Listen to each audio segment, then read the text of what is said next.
they hate. And I know better than to listen to the people who are calling us names. I can feel the sunlight shining.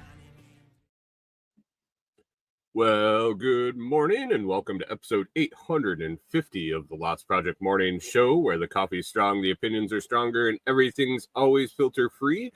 I'm Brian, your host, and it's August 11th, 2025. This morning I'm enjoying a fresh cup of light Costa Rican from foodforestfarms.com because life's too short for shitty coffee. At Food Forest Farms, your beans are roasted by real human hands using a clean stream air roaster. More than just a customer, your family. Get 10% off with code LOTS10. That's LOTS10, and the shipping is always free.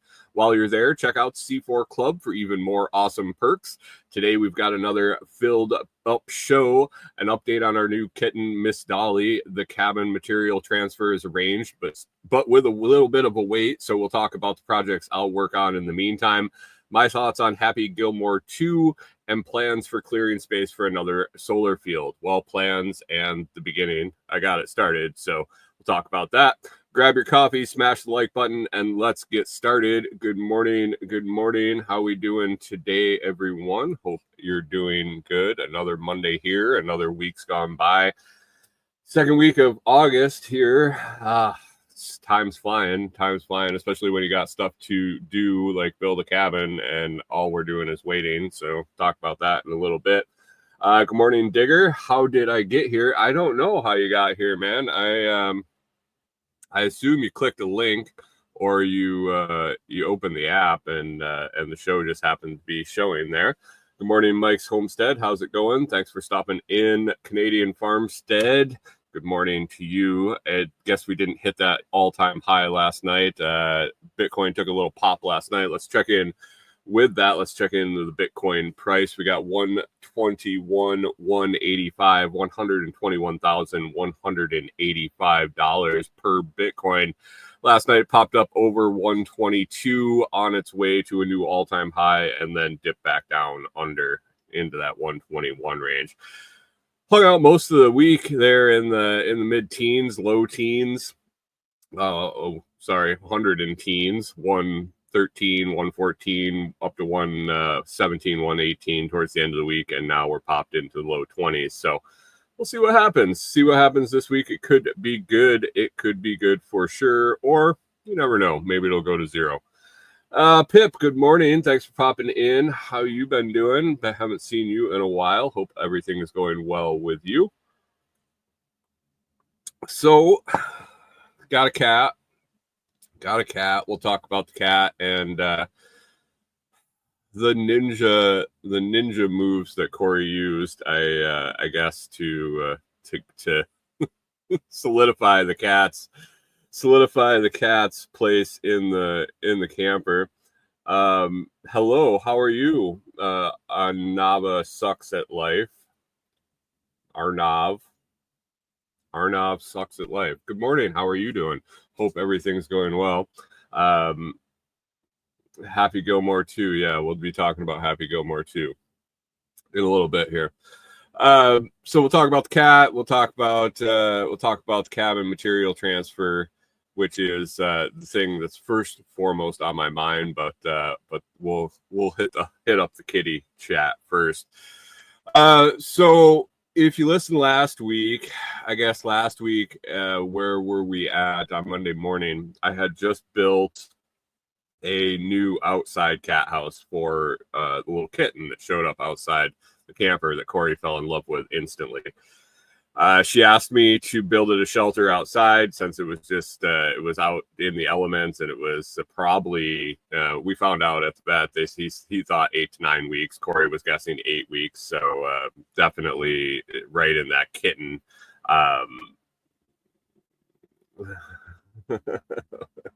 Right in that kitten age range. Good morning, Rewilder Life. Thanks for stopping in. Kitten's name is Dolly.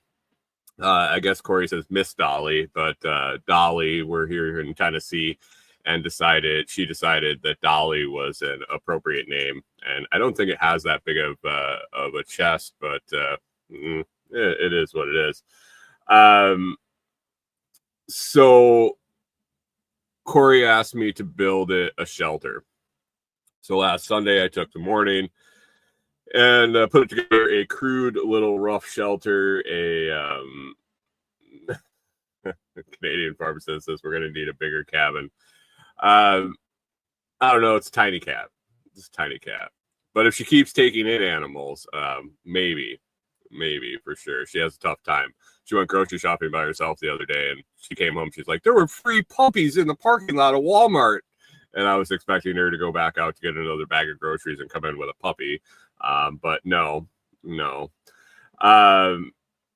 Anyway, she had me build a little cat shelter. I built it. I made it all nice. I had a little patio on the front. She affectionately named it a catio. It was good size for the cat. It would have been great.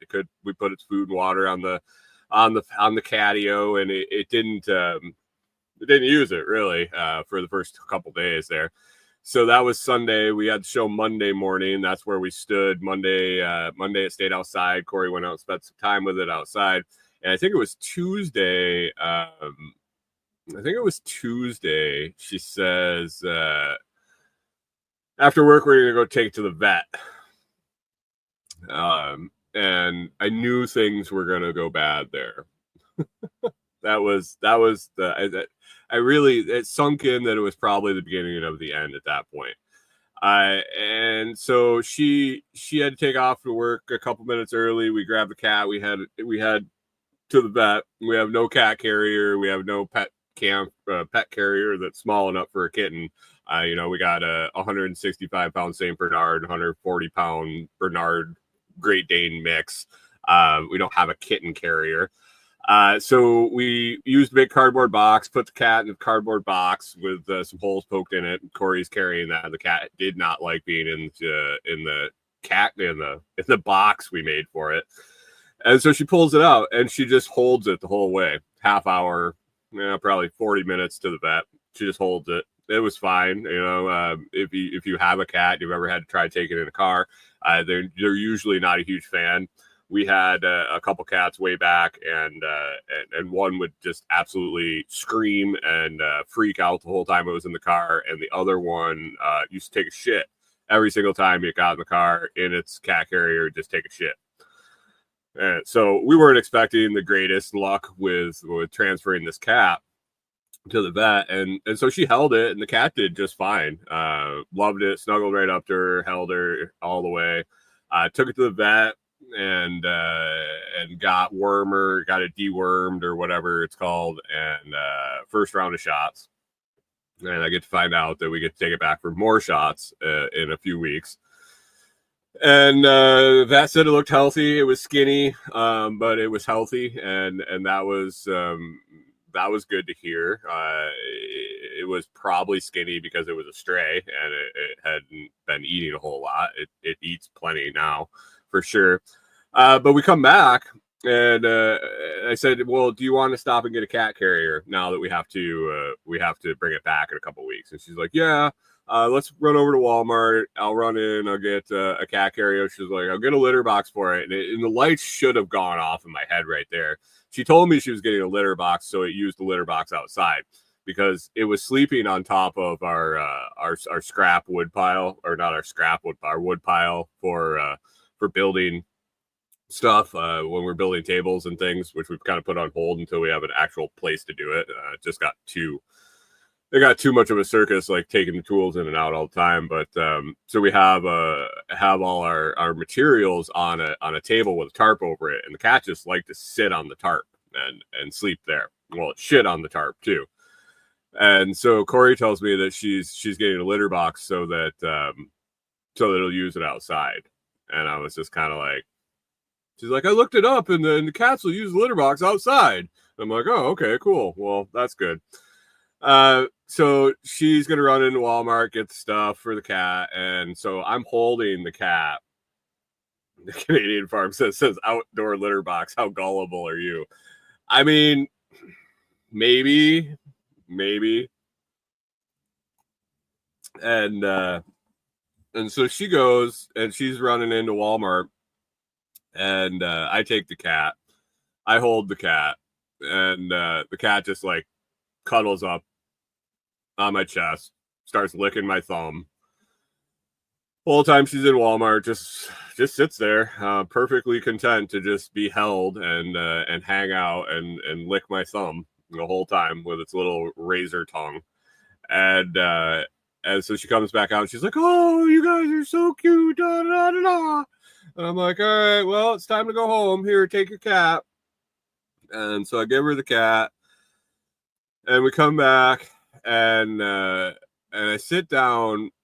We take the dogs out or whatever we had to do.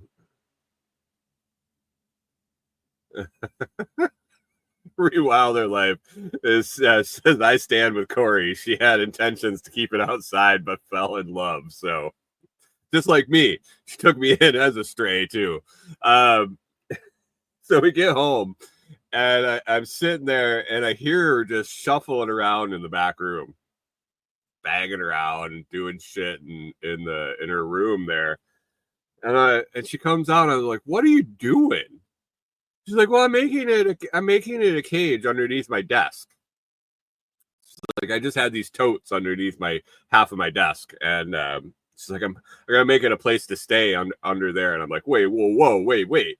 It's inside with our dogs that are obsessively barking and trying to kill cats when we're outside. And we see any sort of animal outside, the dogs absolutely lose their shit.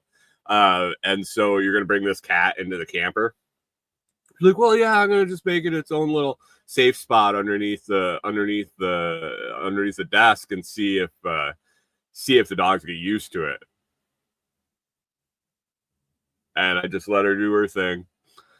I had gotten a sample of a portable dog fence that really wasn't up to standards. I review a lot of products, and sometimes the product will show up and I'll notice something with it that I really just can't justify recommending it for the price it was. And this portable outside dog fence was one, because it rusted before I could even get a video done for it. But she took some panels for that. She made it a nice little enclosure underneath her desk, made it nice and secure, and put the litter box under there. And I was like, "It's all you. The litter box is all you." Those cats I told you earlier that we had, once one of those was gone, the last one of those was gone, I said, "No more cats."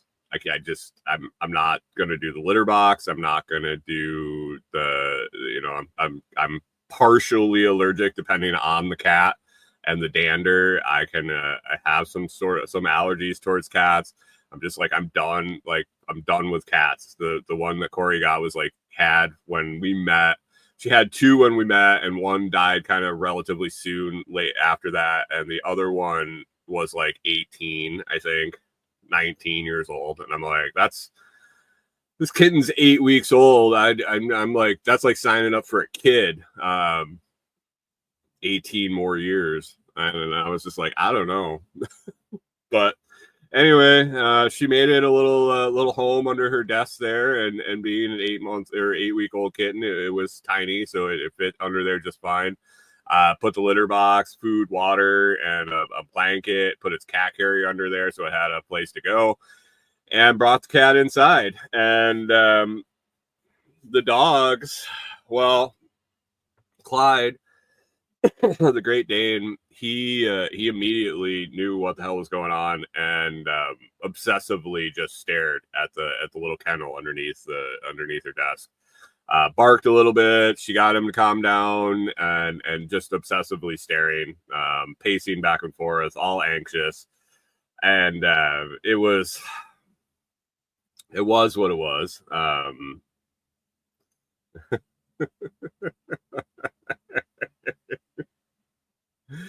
And Norman, the Bernardo, he was indifferent when she brought the kitten in.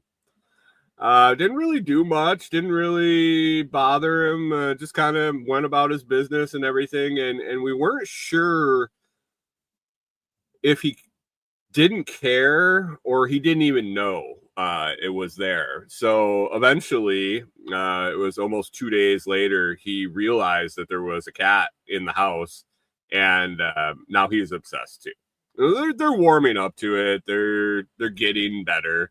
I don't know how long term it'll go, but eventually, I suppose they'll have to get along, unless she's going to keep it in its little cat condo there. She did expand the cat condo. It was getting litter in its food and water, so she didn't want it to get sick. So she ended up constructing a 2-story cat condo for this. So it actually has a spot underneath the desk, and then she had me cut her a 2x4 for a ramp, and there's enough room between the desk and the wall that the cat can go up, and has a spot on the top of the desk too. So on the top of the desk, it has like a little cat tower and a scratch post and a blanket and its food and water, and then down below it has its litter box and its kennel to go hide if it wants. But the dogs, super obsessed, huge dogs for this tiny little kitten. The kitten couldn't care less. The kitten ignores them, stares at them, turns its back to them, it just doesn't react at all, basically. And the dogs just kind of stare at it. Every once in a while, they'll start barking, and eventually they just go lay down and leave her alone. We did have a little bit of interaction at one point. Her ear got through the cage of the enclosure, and Clyde did. I don't know if it nibbled at her, it bit her, or whatever. The cat screamed. The dog got its ass kicked, and it was what it was. Norman got bopped on the nose at some point. Not sure if the cat's claws were out or not, but she bopped him on the nose, so she's not too intimidated by them. And I think once she gets a little bigger, seeing she does have her claws, if the dogs want to fuck with her, they'll fuck around and find out. I think she'll definitely take care of herself, and it won't feel real good if she swats one of them with the razor claws she has. So we'll see. I didn't think we were going to get an indoor cat ever again. I thought I had expressed that sentiment pretty thoroughly. But what makes my wife happy is what makes me happy, and she fell in love with a kitten, and so she got a kitten, I guess. And so Miss Dolly, we got Miss Dolly, and she'll be around for quite a while. I thought she was going to be an outside cat at the cabin to be on rodent patrol, but obviously she'll be doing rodent patrol inside. So Canadian Farmstead says when the alpacas move in, you won't have to worry so much about the kitten. Right?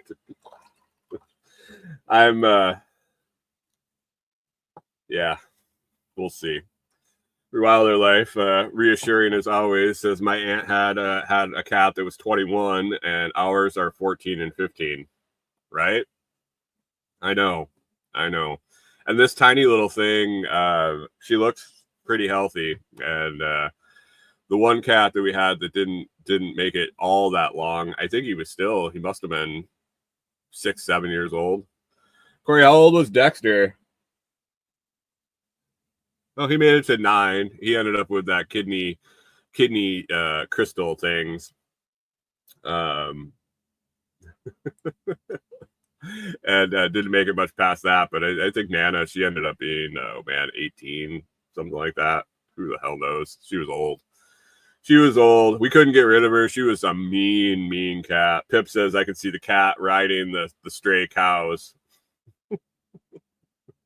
I have a feeling that we're going to end up with an animal sanctuary at our place, and at some point I'm gonna have to break my wife's heart and tell her you're cut off, but it'll take a while. With Bitcoin jumping up there, the price of Bitcoin at 128.48 at the moment. Sponsor of the day is Blockstream, and with their Jade and Jade Plus hardware wallets. Whether you're just getting started with Bitcoin or you've been stacking for years, securing your coins in cold storage is a must. The Jade is simple enough for beginners, but secure enough for the pros, and the new Jade Plus features a bigger screen, navigation button, and even an optional metal case. I use them myself, and I trust my Bitcoin security to these proven tools from Blockstream. You can grab one and get 10% off using my link. Link is down in the video description and the audio description, or you can use code The Lots Project over at store.blockstream.com and save yourself a little money, and I will get a little kickback on the purchase of your Jade or Jade Plus. Recommend them for sure. Check one out today. If you're stacking Bitcoin, might as well put it in cold storage and hold on to it for the long term, and keep it safe from getting wiped off one of those software wallets or the such. And if you're not going to use the Blockstream Jade or Jade Plus, definitely use your self hardware wallet.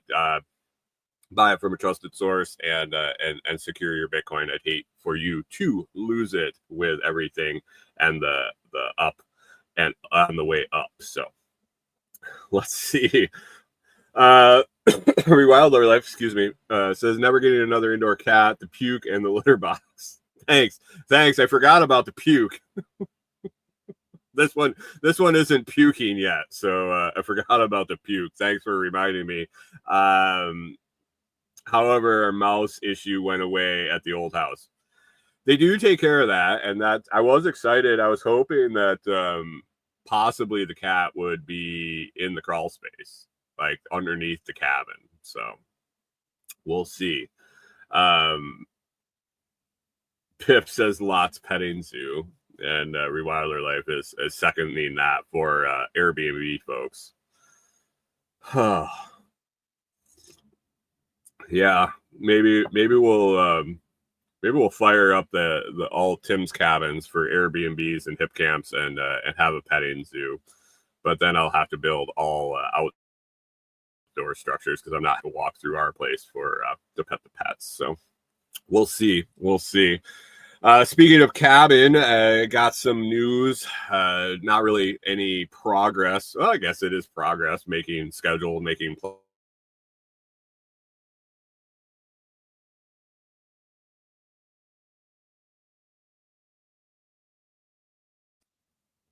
Sorry, guys, I blipped out there for a second. Got a quote for material. Got a real good place to get it. Actually, get the material from the place that we bought the pole barn structure from. Unfortunately, they don't have the equipment because they use a subcontracted installer. They don't have equipment to deliver building materials. They don't sell a whole lot of them. They usually sell the building. The installer delivers the material and it installs it. Probably why the price is right for the building material. But so I got the quote. I want to use them, and so I called I sent a couple messages to the installer and said, hey, I know you're super busy, but would you be interested in coordinating with them and meeting them out at the place and unloading a load of lumber? And we're talking like 100 2x12 by 12s and like 30 sheets of 3/4 inch subfloor. So it's not like a couple 2x4s. It's a significant load. It's a decent amount of weight. I'm not going to put it on some aluminum trailer or a trailer rental from Tractor Supply. I'd have to get a heavy duty trailer. And so they delivered all the pole barn stuff, and I was like, well, they got the trailer, they got the equipment, they could unload it. I said, pay you whatever. Give me a price. Let me know a price, and we'll see if it works. And didn't hear back, which is not uncommon here. The more and more I try to interact with people around here, the more and more I realize no one gets back to you at all, ever. And so I was looking through the messages for when we were scheduling the install, and it was a week-ish, 5 days, 6 days between messages. So I waited and I sent him another message and never heard back, and waited and never heard back. And I was like, well, obviously he's not fucking interested in doing it. Thanks for just saying that. Thanks for just sending a message. Yeah, no, I'm good. I'll pass. It'd be nice to be able to move on with life, leave messages and send texts and whatnot, and just ghost and not hear back is kind of infuriating. So anyway, decided at one point that it's I got to figure it out another way. I reached out to the guy that let me borrow the trailer for picking up the solar panels. I said, dude, you still got that trailer? Can I borrow it? I need to go get a load of material.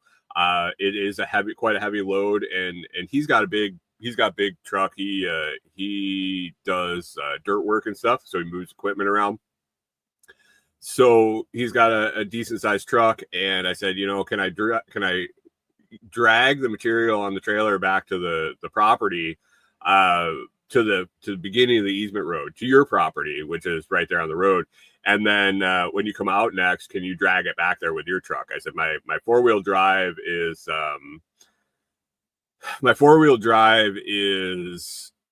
kind of wonky and the road's kind of rough, and I don't want to get stuck on the road and not be able to go forward and have to try to back out the road. If you've been in and out of the easement road, you'll know what I'm talking about. It would be really inconvenient to get stuck on that road and not be able to go forward, or really I wouldn't be able to back out either. So it'd be a rough go of it if I got stuck on one of the hills. And so I'd rather not do that. The installer, when he brought his stuff back there, popped it in four-wheel drive and was able to do fine. I just don't trust my four-wheel drive. It hasn't really worked right since we got the truck. So I just asked him if he'd do it. He said, no, I actually sold the trailer. Long story short there. And I'm like, oh shit, well, that's not good.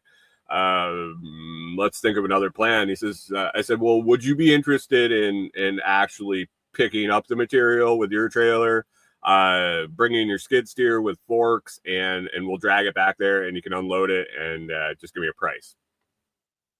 And he's like, yeah, that's fine, except it's going to be a couple of weeks before I can break free and head out that way. He lives about 2 hours away, and his schedule is packed, so it's going to be 2-ish weeks. He'll get me on the schedule, and I'll get the material ordered, and we'll pick it up, and he'll drag it back there and unload it up to the site with his skid steer. So that's a plus. That's on the books, kind of. It's at least on his radar, and we'll get on the schedule and get that stuff delivered.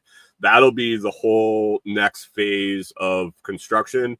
That'll be floor joists, flooring. The whole floor will be put in with that.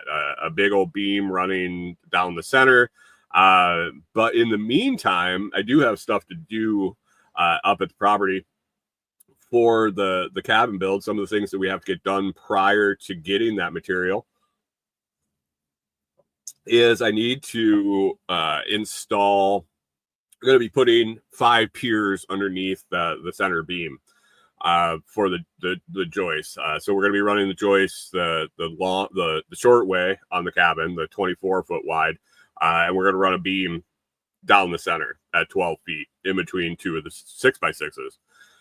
To make that span and make it work, I'm going to put some support piers underneath. I was contemplating going back and forth of concreting them in, but I settled on digging down, tamping down, and then compacting gravel and using the pre-poured deck piers and 4x4s, just as since it's just support.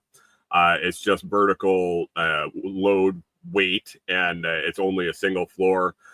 And the weight is right. So just going to use the precast piers, but I got to prep those. I got to get those marked out. I got to dig down. Going to probably dig down 12 to 16 inches, compact the dirt, then and then fill that in with I think minus half gravel, and compact that right up, level off the precast pier supports, and prep to make a beam, and run a string line and cut off 4x4s and at the appropriate height to support that beam. So that's some prep work I get to do in the 2 weeks prior to him being able to get out here in time to drag the material over. So got that. Also planning out the solar field for our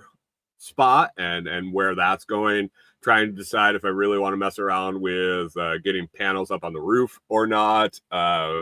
Since I won't be able to get all our panels on the roof, I'm deciding if I just want to do them all on the ground, or if I want to do a portion on the roof, a portion on the ground, if I want to do them all together on the ground, if I want to do a couple separate pockets of them. It's a lot of planning.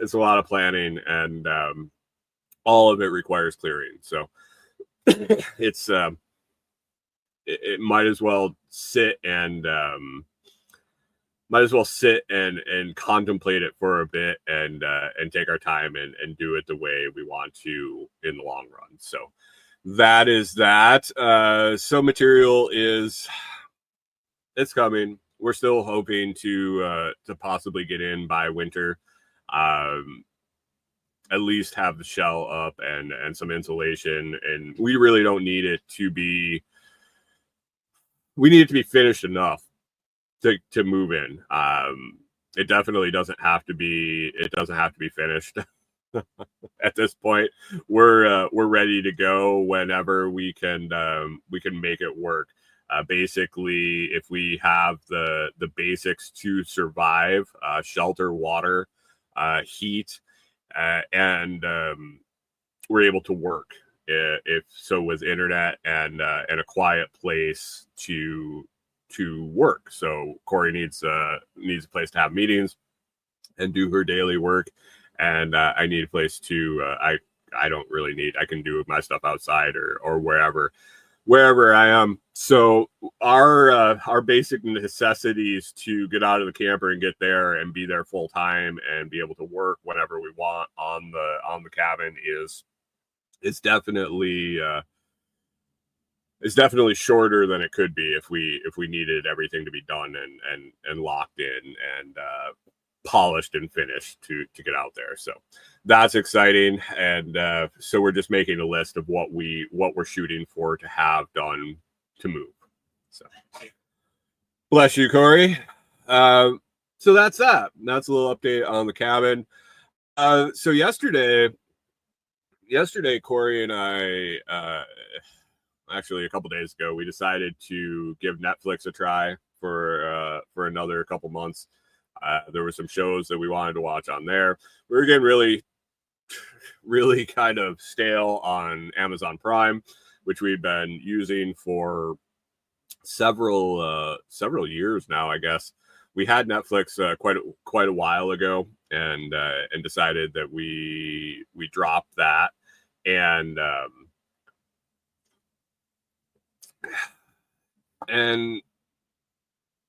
we have this time in the evening. Rewilder Life says, man, it's so much easier now that we're here. I can sympathize so much. Well, and that's the thing. We'll probably have Netflix until we move out there. We have this time that there isn't quite enough time to go, and we're half an hour away from our build site. And there isn't quite enough time to go and start work and then come home. And so we have these periods where, we just want to relax and do nothing. And so we chill out and we watch TV shows or a movie or something like that. And we got kind of stale on Prime. and there were some shows that we wanted to watch on Netflix. And basically, Breaking Bad was on live AMC or something on Amazon. We're like, we would really go for watching Breaking Bad again. That was I really enjoyed that series. We've watched it a couple times. I could watch it again. And so we looked into Netflix and looked at the price, and we're like, well, we can swing that at least for a couple months for sure. We could swing that until we get out there, and we really don't we won't be watching a whole lot of TV once we're there. I think we'll have plenty to do. And so we signed up for it and we started looking around, poking around, seeing the things we wanted to watch. And there was quite a bit of stuff that we had forgot about that we enjoyed watching on Netflix that was only available on Netflix. And so we started building a list, and we saw Happy Gilmore too. And we're like, oh yeah, that was released on Netflix. And really, I had heard mixed reviews on it since it came out. I'd heard people really liked it. I had heard people thought it was absolutely horrible. And Corey yesterday morning, she's like, when we have lunch, do you want to watch a movie? You want to have lunch, and we'll watch Happy Gilmore 2. And I was like, yeah, sure, why not? Sunday fun day. And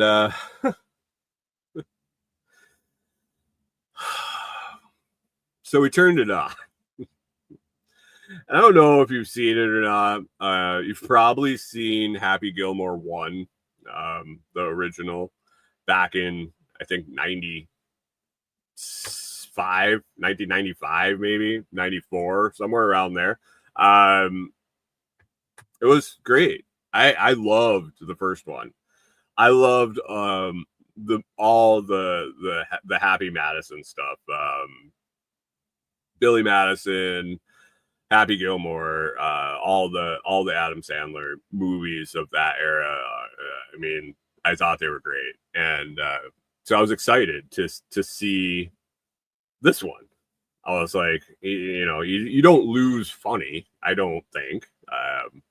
Same guy's writing it, and so I'd seen a bunch written about it. I'd seen the fact that there were a ton of cameos. I had seen very, very mixed reviews.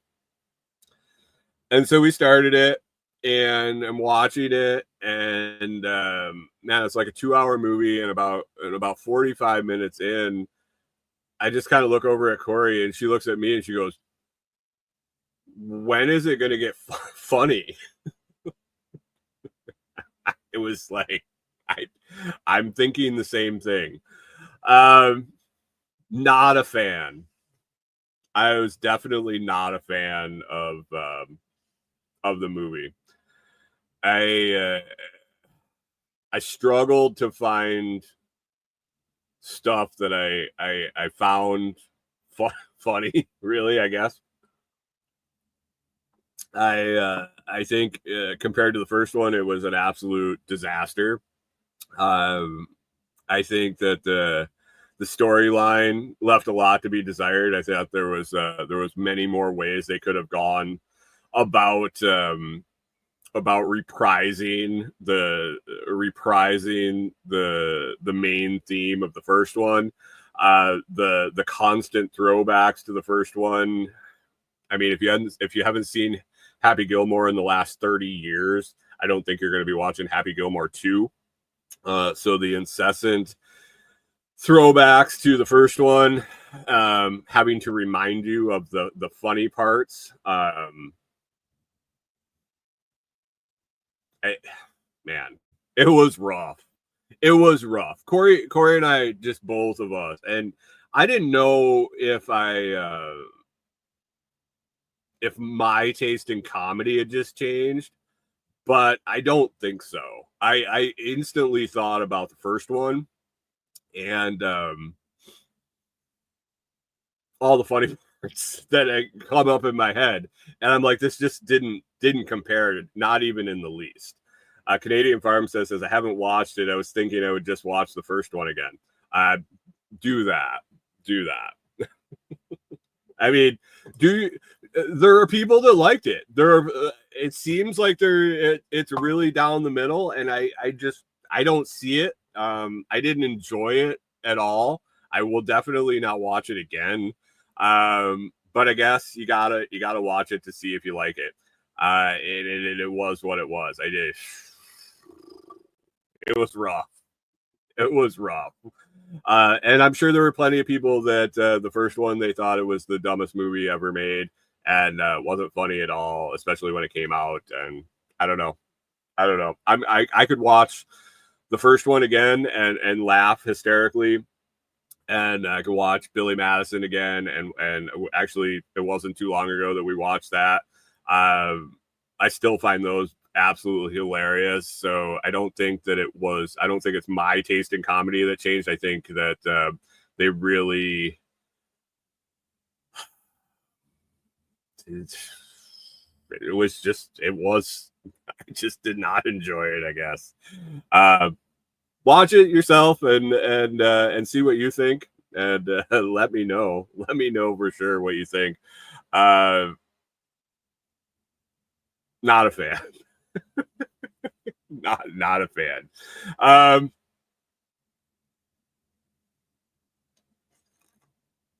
To each their own, I guess. To each their own. But anyway, picked up Netflix for a little bit, and that came with it. So we'll say that that didn't pay for our first month of service watching that. But interesting thing with Netflix now, there are several different plans there. You can get I think it was it's like $8 a month. $8 a month with ads. $17.99 a month without ads, and you can watch on several different TVs at the same time under the same account. So if you got a family with multiple TVs and things like that, and then I think it was like $25 a month, and you could watch on more TVs. You get HD video and blah blah blah and all this stuff, and then also you can add on secondary accounts to your accounts for I think it was a couple bucks a month. So if you don't use Netflix, check it out. We'll see again. We'll have it for a couple months for sure, and it might run through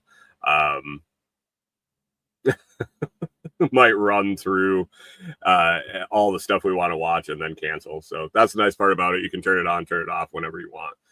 Pip says ditch Netflix and buy more cat toys. Corey says to me, so through Amazon and making all the Amazon videos, I'm in a program, I guess it would be called, where companies add on special promotions for certain items for a determined amount of time. And there's a messaging app, and so creators and brands can communicate back and forth and send out product samples or set up different promotions or whatever. And so I've been recently talking to a lot of companies about tools for building the cabin. Before that, I was talking to them about camping stuff and dog stuff and Bitcoin stuff and this and that. And Corey's like, well, now that we have a cat, you could ask for cat stuff. You can find companies with cat stuff. So add that to the list of items that I might be getting into to make videos about. I did get a bunch of tools in this past week, and a couple tool bags that I've been checking out. Lots of laser stuff. Couple of different laser angle finders. Basically, it's like a little digital protractor. You set it on something, and it gives you the angle. You can also zero it out and get the difference between two angles. I think it'll come in handy with setting solar panels and making sure that things are square. Basically, it's a level, and then it also lets you set angles. So, got a couple of those to test out. Basically, both Chinese cheapy electronics. They seem to be working all right. I like to give them a go before I make videos. So videos coming this week. I also got a couple tool bags. One I think is really nice, and it probably really nice for like an emergency kit for a car or truck, or a blackout kit or something like that, or a tool bag. Definitely they're marketing towards technicians or specialty trades where you have a standard set of specialty tools that you'd be able to grab and take to a job. I as a gas service tech, I could have definitely seen using one of these for some of the tool sets that I had. You keep all your electrical tools together in a grab and go, or as a carpenter or plumber or whatever. If you have certain little sets of tools that you keep together for specific jobs. So this little carrying bag, it's in the other room, so can't really show you. And then just a carry tote. Just checking them out, and a laser tape measure. Got that. What else do I have on the list to make videos this week? I got a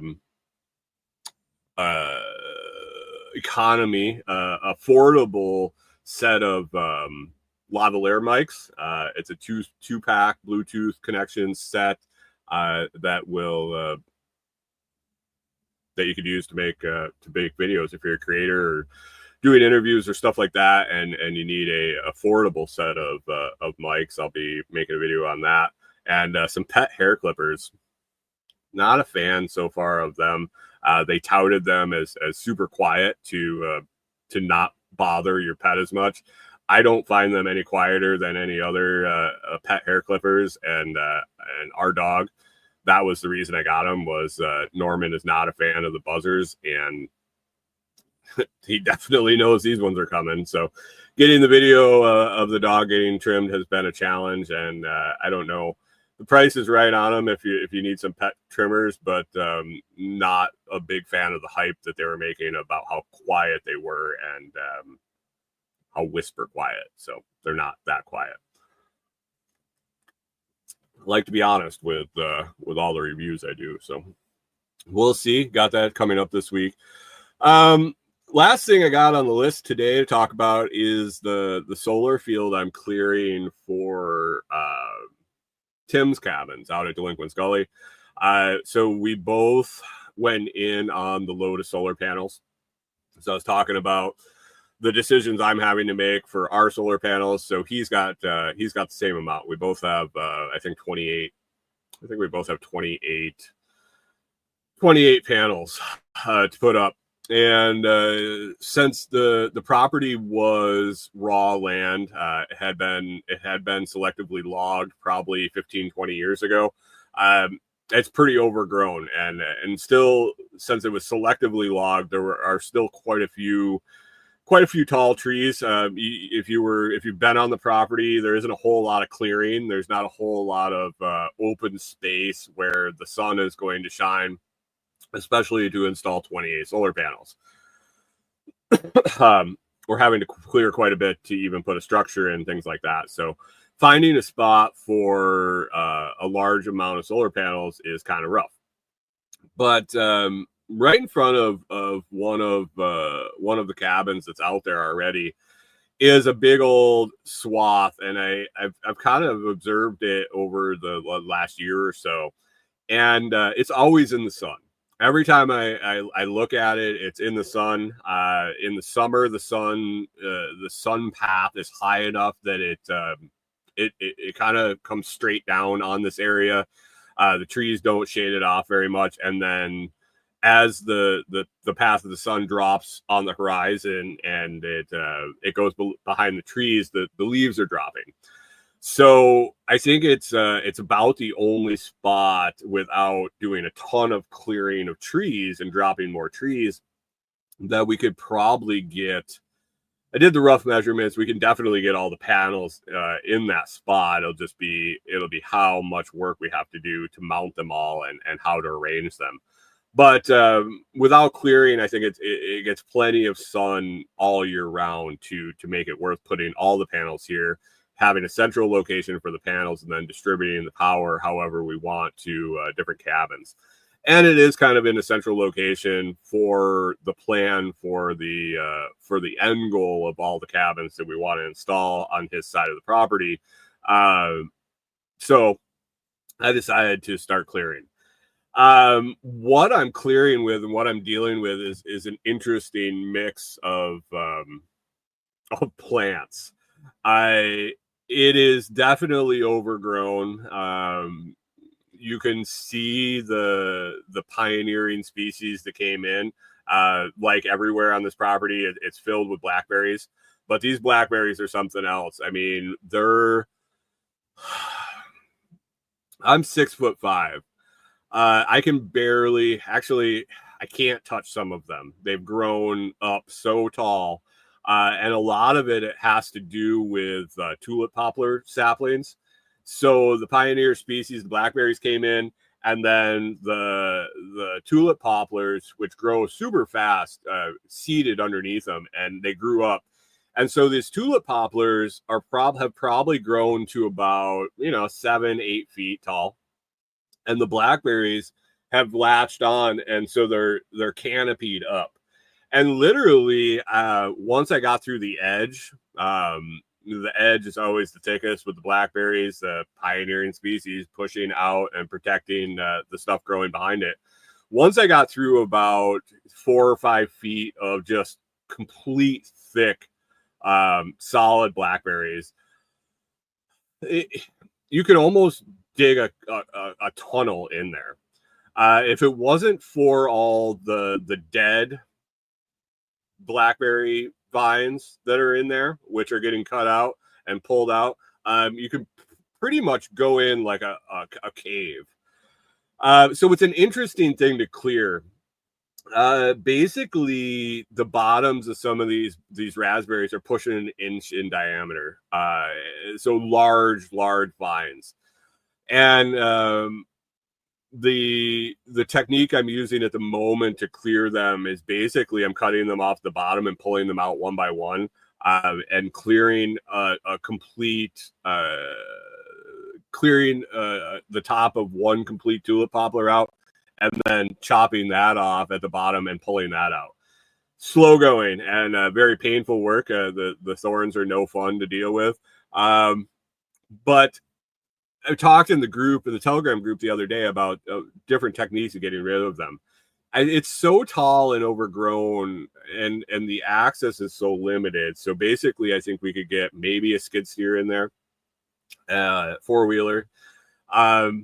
Unless it was an enclosed cab, I don't know if you could drive into it forward. I think you would just be enveloped in the blackberry vines. So we talked about goats, little research into the goats, and it looks like the goats will eat all the green off the vines, but then they leave the thorny vines dead there. And that's what I'm already dealing with. So I think the goats are more of a maintenance item, and ironically, I met a gentleman that lives right down the road that has a bunch of goats. So once we get it cleared and down, it might be a seasonal thing to have them run through there and eat everything off. Rewilder Life said that if you grade it out and you get it down to the dirt and then plant rye, that helps choke out the blackberries, and there's something in the rye that suppresses them a little bit, and it also chokes them out and grows quicker. So that's an option, or just keep maintaining it. That's something that's going to get maintained with the trails. If the solar panels are there, it'll just get maintained just like the grass. But man, talked about a forestry mulcher. Somebody in the group, Blueberry in the group, said that he used forestry mulcher, or had a forestry mulcher used, and they came back thicker than before, and he ended up having to have somebody come and pull them out and really remove them from the roots. He said it wasn't maintained like his yard, not mowed as often as yard, but once that forestry mulcher went through, it really just stimulated the growth. And I've seen that on the property where I've cleared the blackberries and just cut them down with a machete, which is basically it's basically the way I found that works the best. Chop them up with a machete and throw them off to the side and let them compost down. But they come back thicker. It is what it is. So once you clear, you really got to keep up with it. And if you keep up with it and keep them down to the ground for, it seemed like a season, and you let some other stuff grow in around them, it seems to choke them out. And I think the ryegrass helps with that, like Rewilder Life said. And I think it just, if you keep them knocked down, they just never get enough energy into the rhizome to keep producing. So eventually they just wither out and die. So that's the plan there. I got maybe a quarter of it done last week of what I have to do completely. So it'll be an ongoing project. It's definitely slow going. It went a little faster once I got through the edge, but it's like a triangle shaped area. So I have 3 sides, have 3 edges to get through. The center seems a little bit easier. Once we get it all knocked down, I can get a look at the topography and the land and how it sits. Might end up getting a skid steer in there and leveling it out, which will help bury the blackberries, and maybe we'll overseed it like Rachel suggested with some rye. But then put a solar field in there. It's kind of oriented right, and we'll put up some posts and put all those panels in right there and keep it maintained and have some power for Tim's, some constant power for Tim's cabins. And yeah, so that's the plans with that solar field, and we'll end up doing the same with ours up at our cabin. We have a little different we'll have a little different setup. I don't know if we have room right now to get them all in a completely sunny area. So we might end up dropping trees, or like I mentioned earlier in the show, might end up doing a couple different spots of smaller groups of panels. With the panels we have, I think I want to do groups of 7. So we'll have 4 groups of 7, and whether they're all together, 14 of them together, 21 of them together, I don't know. We'll find that out once I start laying out some stakes and string and seeing the actual size. But as far as Tim's go, I think right at the moment we're going to put them all together in that one spot. So that's what I got. That's what I got for today. So plugging along, getting those piers set and getting ready for delivery of the floor joists and whatnot there. That's on the docket for our cabin, and getting a spot cleared for our solar field, getting Tim's solar field cleared and prepped for install. Probably when he's down here with family and we have some more hands on deck there, would probably be a ideal situation for putting that in. Gave an update on Happy Gilmore too, and the disappointment that we had watching that, and how I was not very happy with the reprisal of Happy Gilmore 30 years later. Was not up to par in my opinion. See what I did there? Par, Happy Gilmore. And Miss Dolly, our newest member of our family, got moved into the cabin. Sneakily moved into the cabin. Corey just went kind of rogue, and it was what it was. And she's in here now, and it is what it is, and can't change that. Corey's happy, and she has a new friend, so it is what it is. It is what it is. Guys, I hope you have an awesome week. I hope you get everything done that's on your schedule. You're nice and productive. If you want to catch up with us and hang out during the week in between shows, you can find us on our Telegram group over at t.me/LotsChat. That's t.me/LotsChat. Or you can find a new Bitcoin podcast I'm doing. It releases daily, Bitcoin 30 Seconds. It releases every morning, 4 a.m. Eastern, just a 30-second clip about Bitcoin. Everything's set and ready to go all the way through the end of August. So check that out. Bitcoin 30 second, or you can find seconds, Bitcoin 30 seconds, or you can find the website at bitcoin30seconds.com. Search Bitcoin 30 seconds in any of your podcast players and pull it up. 11th episode released this morning. You can check it out. Definitely share it with somebody that is getting started in Bitcoin, needs to learn a little bit, and might need some help. Anyway, hope you have an awesome week, and we will catch up to you next Monday.